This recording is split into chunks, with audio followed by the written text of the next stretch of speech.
અને અમદાવાદના જમાલપુરમાં મસ્ટર્ડ ઓફિસમાં ધારાસભ્ય ઇમરાન ખેડાવાલાએ જનતાની સાથે ગેટની તાળાબંધી કરી હતી તથા તાળું મારી ડેપ્યુટી મ્યુનિસિપલ કમિશનરને ચાવી આપી। સ્થાનિક પ્રશ્નોનો ઉકેલ નહીં આવતા લોકો નારાજ જોવા મળ્યા। ફરિયાદનો યોગ્ય નિકાલ નહીં આવતા સ્થાનિકોમાં નારાજગી છે। ડ્રેનેજ, રસ્તા, પાણી સહિતના પ્રશ્નો વણઉકેલ્યા રહેતા લોકો નારાજ હોવાની લોક ફરિયાદના આધારે ધારાસભ્યએ આ વિરોધ દર્શાવ્યો હતો। ધારાસભ્યએ અધિકારીઓને ઈચ્છાશક્તિ નહીં હોવાનો આરોપ મૂક્યો તેમજ અધિકારીઓ કામ નથી કરતા આ માટે કચેરીને તાળું મારવું પડ્યું હોવાનો પણ આક્ષેપ તેમના દ્વારા મૂકવામાં આવ્યો।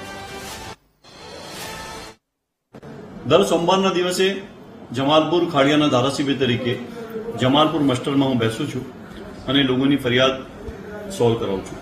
પણ છેલ્લા 15 દિવસથી હું જોઈ રહ્યો છું કે વોર્ડના અંદર ડ્રેનેજની ફરિયાદ હોય, પોલ્યુશનવાળી ફરિયાદ હોય, રોડ રસ્તાની ફરિયાદ હોય કે બીજી અન્ય ફરિયાદ હોય તેનો નિકાલ જ નથી થતો, જેના કારણે આજે સવારે ઘણા બધા અરજદારો ફરિયાદ લઈને મારા પાસે આવ્યા હતા અને ફરિયાદોમાં ચોક્કસ ડ્રેનેજની, પોલ્યુશનની ઘણી બધી એવી ફરિયાદો હતી કે જે લોકોએ 15 દિવસની ફરિયાદ લખાવી છતાં પણ અધિકારીઓએ કામ નથી કર્યું।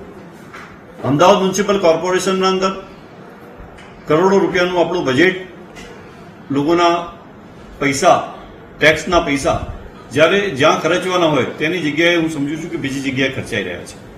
રોજબરોજની સમસ્યા અને ફરિયાદો સોલ્વ થવી જોઈએ તેવી મારી રજૂઆત હતી।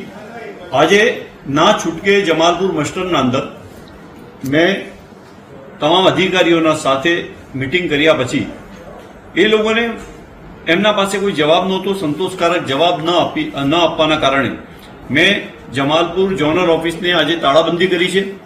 એ તાળું મારીને મેં આ ચાવી અમદાવાદ મ્યુનિસિપલ કોર્પોરેશનના કમિશનર શ્રી એમને સુપ્રત કરી છે। કમિશનર શ્રી તરફથી deputy municipal commissioner, assistant commissioner અને એડિશનલ સિટી એન્જિનિયર તેઓએ ખાતરી આપી છે કે અઠવાડિયાના અંદર જે કામો તમે સૂચવેલા છે, લોકોની ફરિયાદ છે, એ તાત્કાલિક અમે સોલ્વ કરીશું।